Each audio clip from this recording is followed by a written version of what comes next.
Dieu merci pour Pénina dans ta vie. Des fois, quand nous traversons certaines situations et que nous sommes confortables dans notre zone de confort, Dieu a une façon de nous pousser hors de nous. Dieu a une façon qui n'échoue presque jamais de nous faire sortir de notre zone de confort. Qu'est-ce qu'il fait? Il place une Pénina à côté de nous qui va nous rappeler à quel point nous sommes misérables, qui va nous rappeler à quel point nous ne sommes pas encore arrivés, qui va nous rappeler à quel point nous sommes dans la pauvreté, qui va nous rappeler la stérilité qui est devant nous et que nous ne voyons pas et que les autres sont en train de voir. Aujourd'hui, j'aimerais t'enseigner sur le pouvoir de Pénina dans ta vie, le pouvoir de cette personne qui t'insulte, le pouvoir de cette personne qui se moque de toi, le pouvoir de cette personne qui t'amène à te poser les bonnes questions dans ta vie. J'ai remarqué que dans la vie, il y a des personnes qui sont très confortables dans la médiocrité, très confortables dans la pauvreté. Quand je dis confortable, ça veut dire que ça ne les dérange pas. Tu vas voir un couple, ils sont pauvres, les enfants ne mangent pas, les conditions sont très difficiles, mais ils sont à l'aise dans cette condition. Jusqu'au jour où Dieu va placer à côté d'eux des voisins qui passent le temps à se moquer d'eux, qui passent le temps à insulter leurs enfants. Et ils vont décider de se lever et de sortir. Tu as également des femmes qui sont confortables dans leur médiocrité, confortables dans leur vie de stérilité. Au lieu de se lever le matin à 4 heures pour chercher la face de Dieu, au lieu de se lever et de commencer à réfléchir, à trouver des solutions pour sortir de cette stérilité, elles ne le font pas, elles sont couchées jusqu'au jour où Dieu va placer une Pénina dans leur vie, qui va passer le temps à se moquer d'elles, à leur rappeler l'infertilité notoire qu'on observe dans leur vie. C'est là où elles vont se lever et faire les choses comme il faut. J'aimerais te rappeler que nous tous, nous avons besoin des Péninas à certains moments de notre vie, particulièrement lorsqu'il s'agit d'amener nos familles à une autre dimension. Et nous, particulièrement les femmes, des fois on réagit plus vite lorsqu'on a cette Pénina à côté de nous. À partir d'aujourd'hui, ne regarde plus ces gens qui viennent, par exemple, t'insulter, ces gens qui viennent te rappeler que tu n'es pas encore arrivé comme des adversaires, mais regarde-les comme un carburant pour te donner la force de continuer, pour t'amener à te lever, pour t'amener à briser les côtes, pour t'amener à sortir de ta zone de confort et aller encore plus loin.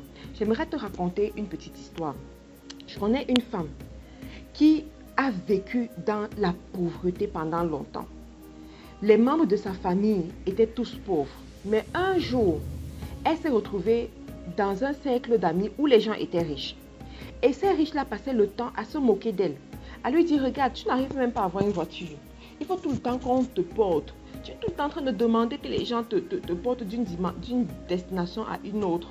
À chaque fois qu'il y a une fête, tu viens demander les habits des autres. Donc, ils passaient le temps à se moquer d'elle.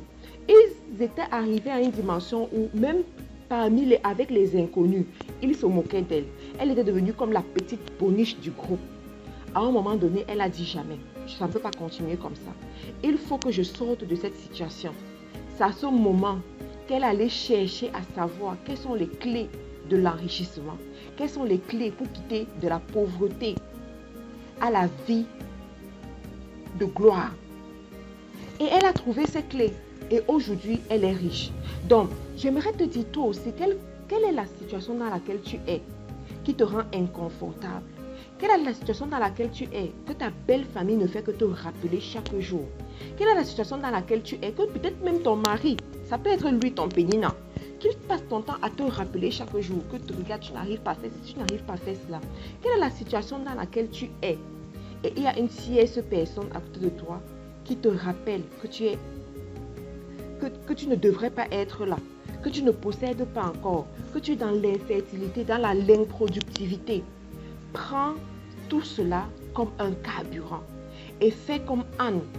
Lorsqu'elle était dérangée par Pénina, elle a pris une alliance avec Dieu.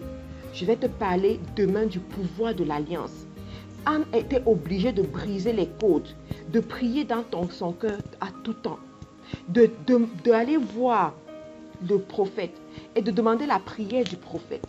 Elle était obligée d'aller au temple et de conclure une alliance avec Dieu. Tant que Pénina ne l'amenait pas à sortir de sa zone de confort, elle n'avait pas encore eu l'idée d'entrer dans l'alliance. Une fois qu'elle est entrée dans l'alliance, la Bible dit que Dieu l'a visitée. Dieu l'a visitée. Des fois, tu as besoin d'entrer dans une alliance. C'est quoi l'alliance? C'est l'engagement que tu prends devant Dieu